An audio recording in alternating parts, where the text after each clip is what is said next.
Good afternoon and welcome to Gulfstream today. Brian Nadeau with you. Ashley Mayu stepping in and joining on a 9-race Friday card. 255 is the first post for the opener. You can see it there.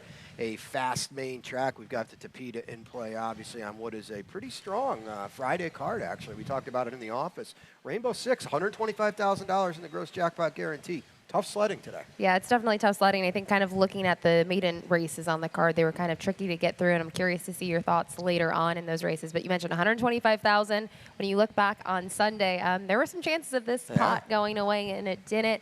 Paid 5 out of 6 on the one horse, kind of scored the upset in the last. So we'll see if anyone can, cash on this today. Ron and I have talked about it a lot in this kind of space in the past, too. When the jackpot is not up that high as we build and build and build, these are the days to get involved because we've seen it time and again. You get to the last race, there's been single tickets out there several days in a row, really. Yeah, I got involved on Sunday, and I did not cash it, but I was close in some of those races, and I agree. I think when you kind of see the pool, if you're still the single winner, looking at what that would be, that's a lot of money. You want to give me $125? I'll take it right now. There's no get me out of a little hole, I think. So before we get there, though, we'll take a look at the early pick 5. I've got a ticket, a couple tickets, a couple tough sequences. This is about my limit, $54. I don't really like to get above that, but to be honest with you, I couldn't get below it. It's just a tough sequence.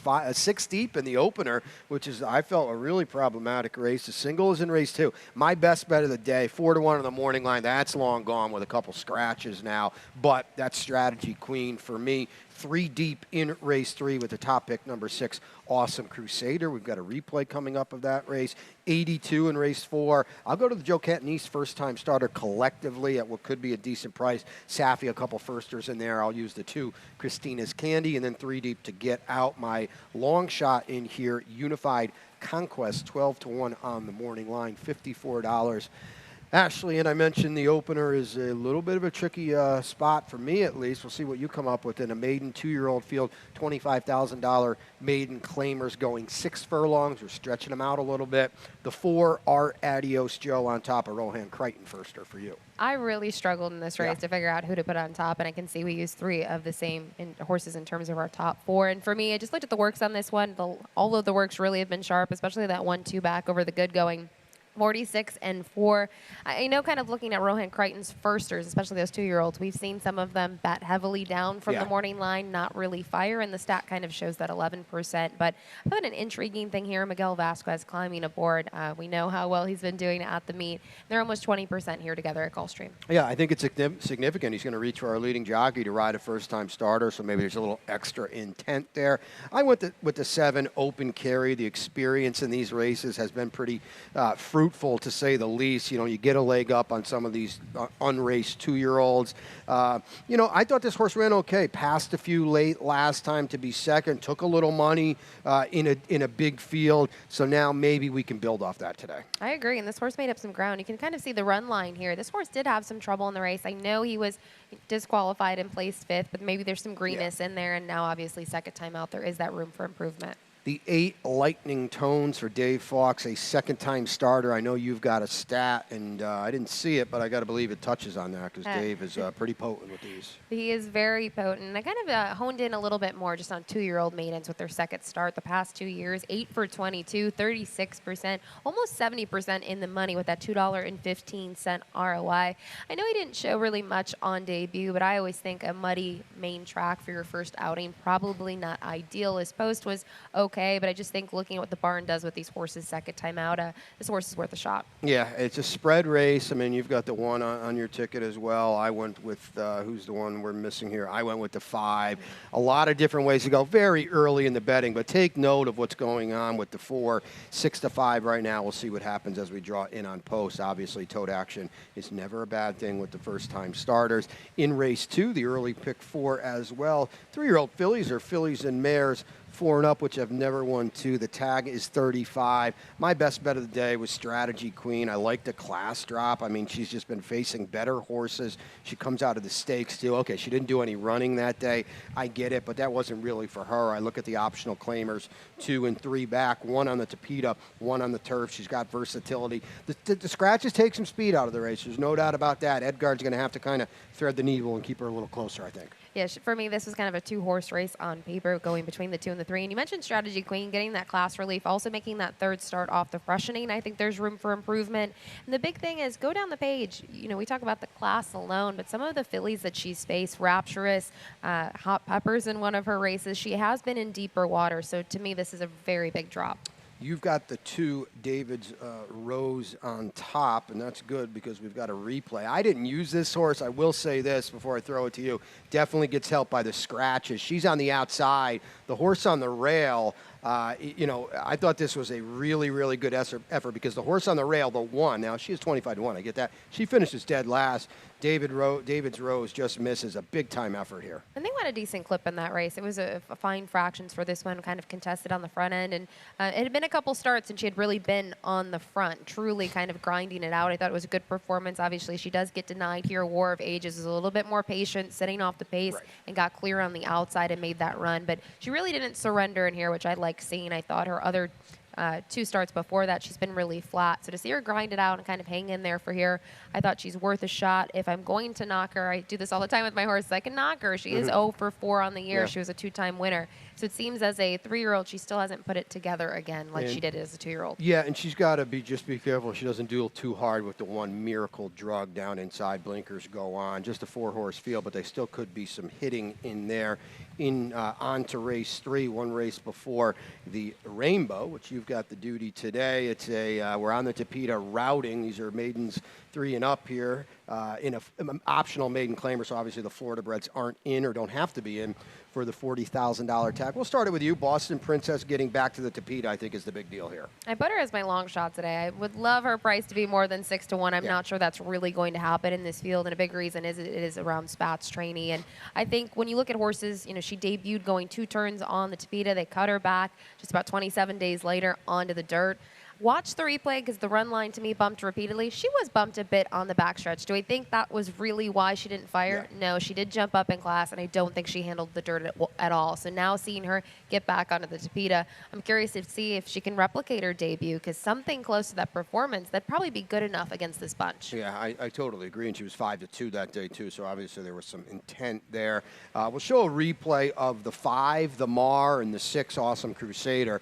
I want to focus on the 6. Now, Awesome Crusader is a 10 in this spot. The Mar is the 6. Let's focus on this run into the first turn. This just is not going good for her. There's no doubt about it. He's going to get bottled up here when he switches a little bit to the inside. And, you know, the Mar was basically clear of all this trouble. Here you can kind of see him checking out of it a little bit, and he's getting ranked now, and you can see he wants to run on, and he's fighting Miguel Vasquez as well. But now we're going to go into the far turn, and here's the Mar, the 6, and Awesome Crusader's behind him. So he's spotting first run on a horse that had a much, much better trip, but he's going to go up and try to make first run. And, I thought this was a pretty good effort, Ashley, because he's going to predictably tire. You're like right now, okay, I like what he's doing here, but you kind of knew he would pay the price after having to work so hard to get there. Stat was finally good that day for Saffie Joseph Jr., and he won.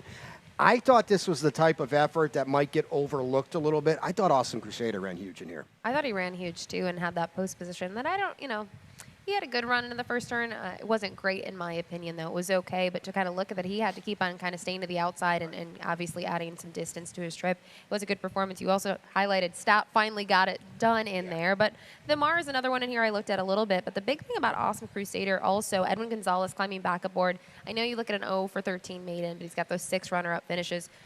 Edwin's been aboard him a couple times, and you look at those races where he's finished second, the winners in those 2 specifically, 3 and 4 starts ago, they came back to win next time out. Yeah, and he's done good work. I mean, he's hit the board in all 3 starts when he's been on this horse. You saw the Lamar coming up the rail. I have to give him this. I didn't think the rail was that good on the Tapeta that day. He did close, so we'll give him a little extra bonus points for that. So 3 down, 6 to go. We'll take a break here. When we come back, Ashley's got Rainbow 6 duty today.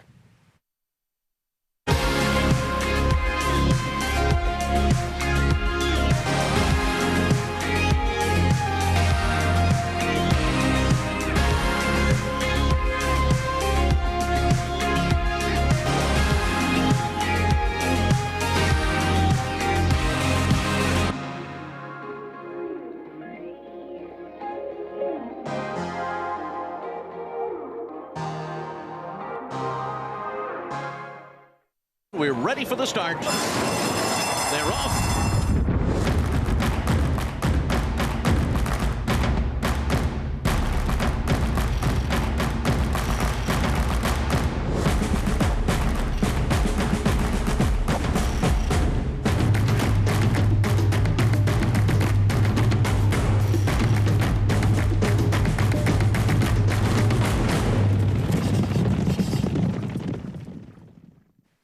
Welcome back to Gulfstream today. Brian and Ashley with you. He's going to be here all weekend here as Ronnie is, we'll give him a little time off. I think he's up in Saratoga Springs signing autographs, I think, or something like that. Yeah. I love how we all take vacations and we go to other racetracks on them. That's what we do. We're race trackers. We got to love it, right? So what that means is, as I kind of alluded to before we went to the break, Ashley's got Rainbow Six duty here in race 4. $125,000 in that gross jackpot guarantee. Let's take a look at her ticket. Yeah, I went in a different direction than Ron normally does with the ticket cost, and I do have a single in here as well. But 3 runners in the opening leg. He's the 5, Loretta Joe, as well as the 7, Looking for Hope. And you mentioned Joe Cat has a nice horse in here, the 8 collectively. So I use this one as well, this firster. Race 5, I spread in this race. I thought there was a bunch of directions to go in. So use the 2, 5, 7, and 11. But I mentioned the single comes in race number 6, the 3rd leg. Go to the number 8, Seize the Hay, who I know is looking for that first win this year, but I think this is a really good spot for that to happen, especially looking at the last 2 races. 2, 3 in race 7, and then in race 8, I'll use 3 in here. I think Traverse obviously has kind of the class of the field, being a 9-time winner, but I also use the number 5, Fulton Market, for Tommy Proctor, as well as the 9. And then to wrap it up, I'll be honest, the scratches completely changed my opinion on this race, so I go to the 2 on the outside, the 11, Wine Empire, and my top pick is the number 12, Heart Boy, for Ronnie Spat. So 28.80. Yeah, and Ashley's right. The 4, 5, and 7 come out of race 9, and it really made it a much, much trickier proposition, at least to me. We've probably got a tricky proposition here in race 4 as well, because these are 2-year-old fillies made in special weights, sprinting 6. And so, again, we're stretching them out a little bit now at this time of the year. Safi's got a couple firsters. We've heard a few good things on them. But, well, we'll start with you. You go to number 5, Loretta Joe, a Ralph Nix firster for a barn that there's plenty of works here. Plenty of works. Is the daughter of Arrogate out of a Curlin mare. And looking at the works, I think the big thing, the last 2 have certainly been an improvement. I think the works 3 and 4 back were kind of on the slower side. Most recently, though, 48 and 3. And just with first starters, the barn has a good number. I like the work that Ralph does with his 2-year-olds, Edwin Gonzalez. They've teamed up quite a lot here at Gulfstream Park. But I'll be honest, I was torn. Part of me wanted to put the number 8 collectively on top, and that's the direction you went. Yeah, I mean, you hit on it. Joe Ketney's firster, and he's popped with these horses a couple times. There's plenty of works here. 6 full out of an unraced dam. A couple of them were okay. One of them won on debut. Luca's here. They do some really good things together. 18% with a giant ROI. This is a horse, I think, check the tote board. I want to see this horse get in bed. I want to see this horse lower than this 8-1 morning line to be live. And you mentioned Joe Catanese. He's kind of been picking it up at this meet. He's 12%, and I know it seems like he's had a couple winners in the last couple weeks. I do know he was disqualified out of one of those races, but Luca as well, the connections, they've been, they team up well here together, but they're both been on a roll. Luca's almost having to win every day. Luca has been in very, very quietly, very, very good form. This horse, last 2 works, really picked it up. So I think this horse could be live and ready to roll today. We mentioned, here's a couple Safi firsters. You went with the 7, Looking for Hope. I didn't go. I went with the 2, Christina Scanzi. Edgard's on the 2, and he's not on the 7. I don't know. Talk about Looking for Hope, though. There's a couple different ways you could go in here. Yeah, there's a couple good workouts here. This one had a nice bullet. I know it was back in the end of July, but I thought it was a good 5-furlong drill. Most recently, 48 at Palm Meadows. It's a tough thing. I like some of these practical jokes and what we've seen on the racetrack. Sonny Leon climbing to boards. Only had that 1 team up here at Safi. It didn't result in a success, but it's tough. Edgard would be his go-to rider. They're very good here at Gulfstream Park. It's tough what you go off. I think the 7 has sharper works, but the 2 is the go-to rider. Yeah, and we don't know any story here. It just Edgard's on the 2, and that's kind of what I went to. 2 for 9 was the dam. She's had 8 falls. Not a lot have done a lot of running here. You're going to take an underlaid price from what is now down on the inside. So listen, it's a spread race to me to kick off this rainbow, and it's a race you want to check the tote board as well. Now, we go to the late pick 5 here. In race 5, we're back sprinting on the Tapeta, 5.5, 3-year-olds or 4 and up, which have never won 2. The tag's 35. We're going to look at my ticket. Admittedly, it got all blown up because Ashley said the scratches in the last race. I had a single in there. That's long gone, but we'll get through the sequence together. 4 deep in race 6, and that was the race you singled Seize the Hay. I thought it was a really, really tricky race. Initially, I was going 5 deep, okay? So it's tough, 2 deep in race 7 with the 5 awfully fast on top in a 3x2 late double. My long shot in there in race 8, Frosty Brew for Kent Sweezy. And then I go 11-6 now in race 9. I'm going to be honest and upfront.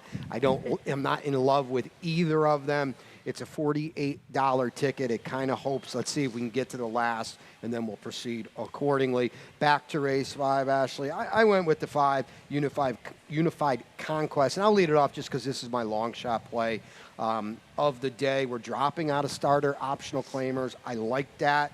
There's no Panther Island in here. I like that too because he's been absolutely streaking, and we're a 3-time winner as well with Miguel Vasquez. Yeah, I mean, this horse has a bunch of upside, I think, too, in terms of trip. This is a horse that's going to sit off the pace and hopefully make that late run. And, the last race I thought was really good. This horse was 7-1, took some more action than we saw 2 starts back, but was rolling late. Just Panther Island's been a beast on the Tapeta. And this is one that 1 to 3 starts back. And I think it is kind of intriguing. Miguel Vasquez stays aboard. We know that he probably could have gone to the outside horse and a couple others in here. So that is a positive sign. I don't think we will get 12-1, though. Yeah, probably going to come down. We do scratch the 8, we do scratch the 9, so take that into account as well. Mailbox Money, I'll let you talk about him. He is absolutely in raging form, but now he's got to do it away from Bobby Mirage off the claim. Yeah, first off the claim, going to be here for Mary Epler. 16%, though, is the stat for the outfit. I know looking to get off the duck here at the Royal Palm Meet. I really like this horse in terms of, you look at those last 3 races, this horse has been patient, has sit off the pace, and 2 of them just off the pace setters, maybe a couple of lengths, and has made that late run and is drawn clear. The concern will be jumping up in class, and I am always hesitant, and it's a little surprising why I use this horse on top when horses try to get that win streak. To continue at this claiming level or even an optional claiming levels is tough, but I will say the numbers, they stand out on paper. If Mary can get him to run back to either of those last 2 races, he will win this race. It's point blank as that. As Ashley said, he just lays over this field. On figures, quite ready down inside a little bit. Jorge Delgado, Edgar Zayas, not a bad combo. Not a bad combo at all, looking to extend that win streak as well. I thought this horse, was in for the $25,000 tag when he was able to break the maiden and then starter competition last time out. High press, the second place finisher, came back to win next time out. Should be forwardly placed again and does have that benefit of a more inward post position. I went with the 10. I'll figure it out. Full disclosure, the 6. They both come out of the same race. I'll figure it out. Was just a little bit behind. I think, Herbie Miller-Squirely had a pretty good meet, and I think this horse probably could pass a few late, too, if you're looking. I don't know if he can win, but if you're thinking about tries and supers, I did use him. And again, it was a spread race for me. My long shot was in there as well. Race 6 late. Pick 4-time routing on the Tapeta here and a starter optional. 16 is the tag for 3 and up. We both land on the same horse, but I'll let you talk about Seize the Hay because your conviction's a lot deeper than mine. Yeah, well, I feel better that you use this horse on top. I know you spread here in your late pick 5. For me, Seize the Hay, I thought last time out, that was a pretty tough starter, 35, going long on the Tapeta. When you look at his Tapeta races specifically, he does have a second place finish. The other ones, he's kind of missed the mark, but at least last time out when he did finish 4th, he was rallying late. When you start to look at the pace scenario in this race, there is some pace to his outside.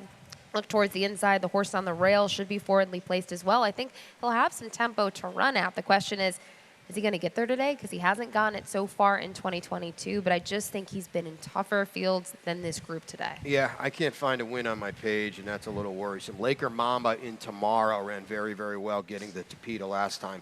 Food for thought, something to remember. Cadet Corps and Sonic Kitten come out of the same race. Let's take a look at it. I'm going to focus on Cadet Corps, who's the 3.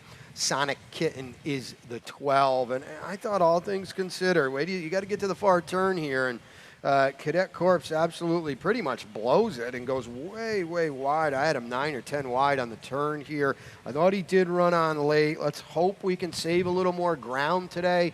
Here he is rallying into the picture. Let's try to save some ground today. Let's try not to go 9 or 10 wide, but I think he's going to drop out of the picture. If he doesn't, he almost does. He does rally on a little bit late. Again, Sonic Kitten's obviously going to finish second in this race. He's going to give up first run to him. I thought Cadet Corps ran okay, Ash, and I just hope we can save some ground today. You know, it was kind of an unexpected trip from him. I know it's horse racing, right? Anything can happen, but he's usually not that far off of it. And he ended up having that happen, and the circumstances unfolded the way that they did. He did have to swing wide, but I agree, it is a sneaky good performance. And now the connections, they're ones to watch first off the claim. Well, yeah, Rohan off the claim. He comes and says, Miguel Vasquez, will you ride for me? He's 35%.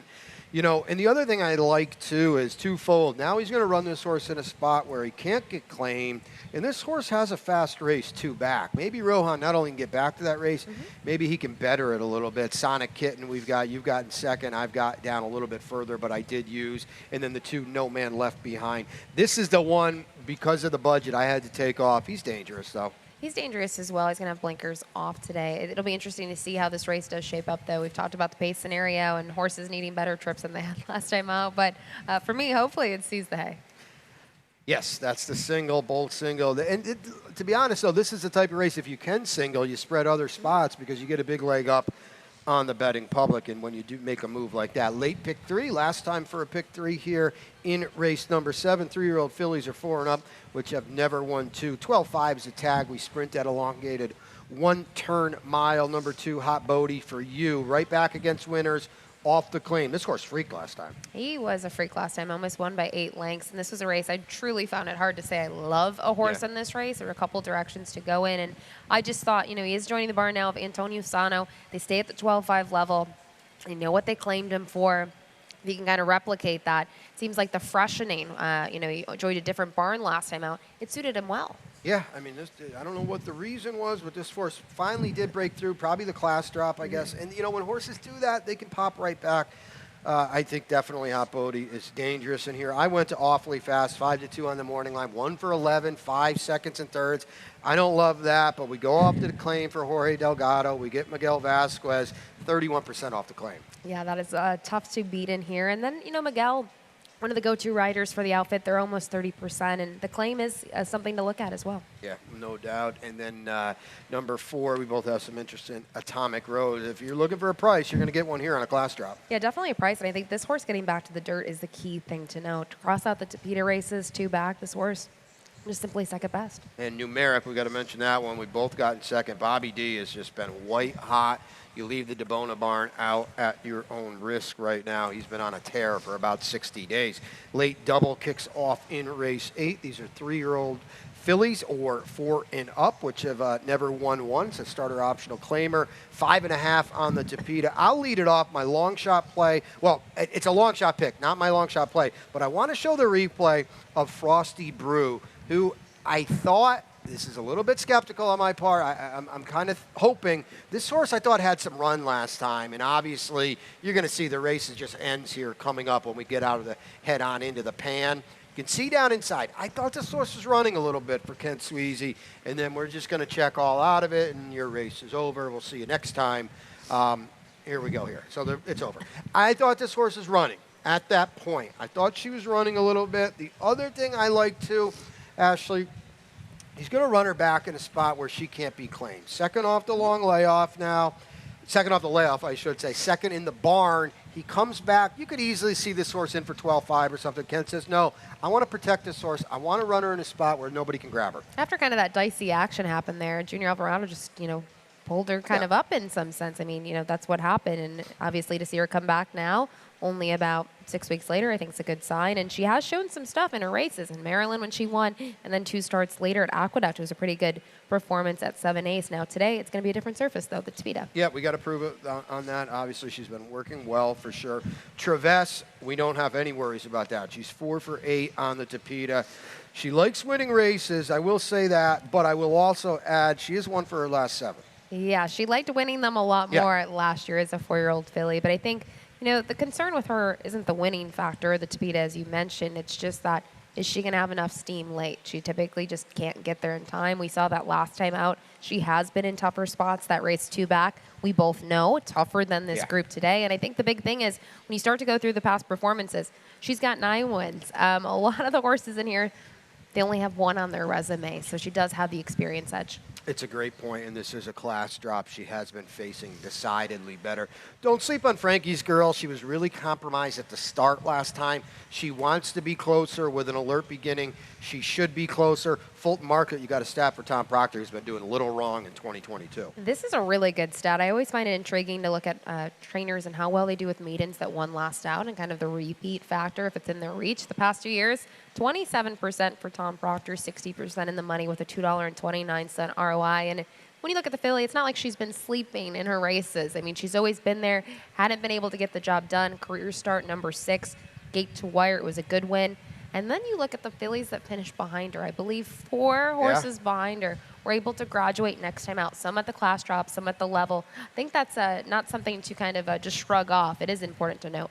Major key race, and obviously I think everybody's well aware of this, but that was a race last time that was off the turf, and obviously it goes to the Tapeta. She has no worries about that surface either.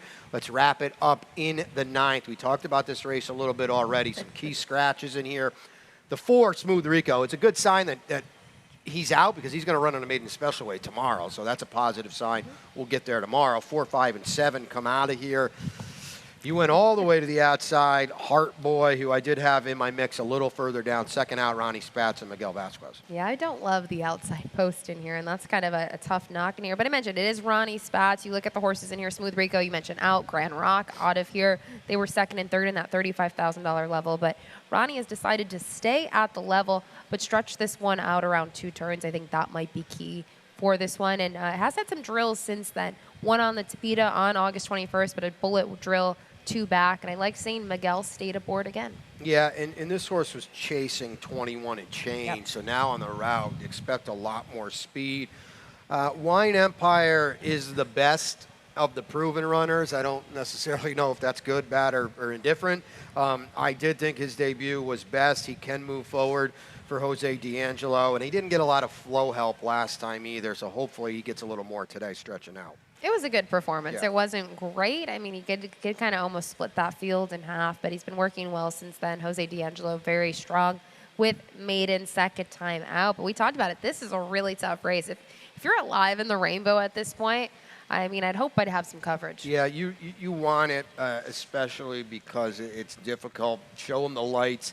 Debuts for Bobby DeBona. You know, I kind of went into this race after the scratches thinking, well, Bobby's not a first-time guy. Well, he's 2 for 10 with first-time starters. The works don't necessarily whisper ready, but Lionel's here. He's been great. We'll hit on him in the lightning round. Bobby D just on fire. He's on fire, and they teamed up out of town not too many weeks ago, Yes. and took the show on the road and was able to win, and they do well here. I agree, though. The works weren't showing me much. It is the son of Gormley. I didn't use this horse. I went with Mateo, kind of to his outside, who I think has picked it up in works, but he surely had a lot of works, which I don't know what that absolutely means. If he's been green in the mornings, has needed the experience, so it's a toss-up. Yeah, it's a little tricky when you come to the races with that many, with those kind of works, too. So we'll see what we get. That wraps it on the 9-race card. We hinted at the lightning round. Let's take a look at it now, as we do each and every first day of the racing week. We'll take a look at the standings, and you know, nothing's changed as it does in every Friday either. Yeah, Miguel Vasquez still has a huge lead on the field, but you mentioned Lionel Reyes. I mean, he's had a tremendous meet, 65. He's 1 in front of Edgar Perez, so he's been on fire since he moved his tack here. So it's been an interesting race, but right now it's the race for second because Miguel, it just seems these multi-win days are just stacking up. Long gone, Amicio Jaramillo. We expect to see back soon. We miss him, so hopefully he is doing well on the men. We'll take a look at the trainers, and as you kind of mentioned, long gone with Miguel. Safi is lapping the field, but the podium, 3rd place, is interesting because we got a good battle between Jose D'Angelo, Jorge Delgado, and Victor Barboza. And we talked about all 3 of them today with some live chances on the program, and always ones to watch, especially off the claim for Rohan Crichton, D'Angelo, and Delgado. But the race is on for second. Safi, he always does well here at Gulfstream Park. He's got a ton of horses, and they're very competitive.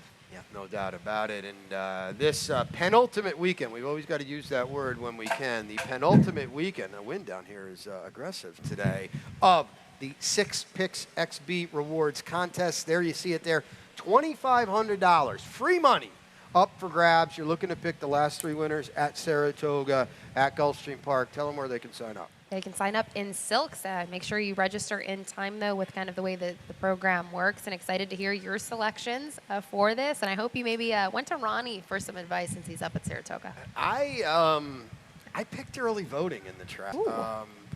Epicenter's going to win. I get it. I'm not a fan. He doesn't ever win like big races. I don't know.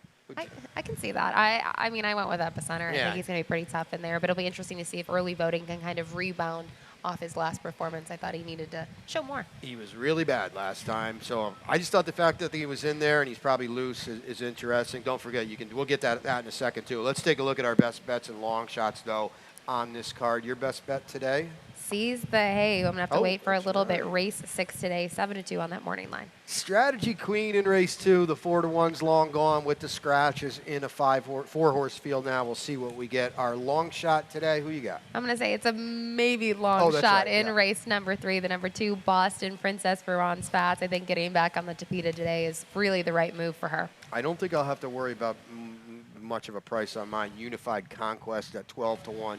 In race 5, she's an admitted long shot. You'll get some value there. And then, of course, last but not least, the Travers Day is tomorrow at Saratoga. They've got an early post there, and we'll open up early for you as well. Yeah, their first post, 11:35. They have a ton of action on their card, so to accommodate that, Silks will open up for simulcast at 10:30. I think we have tellers here at 11, so you can get your bets in early.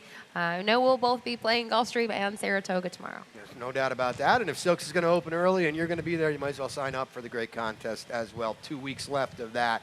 Get involved because, again, the last weekend, next weekend, the top 50 finishers play for $5,000 free money. So that's a wrap for Ashley and I. We'll go upstairs to track announcer Pete Aiello, and we'll see you back here for the opener.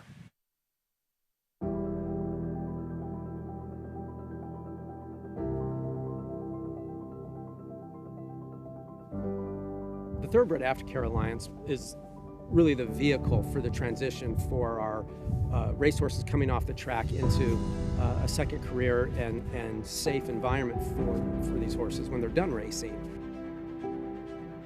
I've been passionate about racehorses my whole life, animals in general, and without the TAA to provide that oversight, there would be a big void in terms of making sure that we have this ongoing safe environment for our off-the-track racehorses.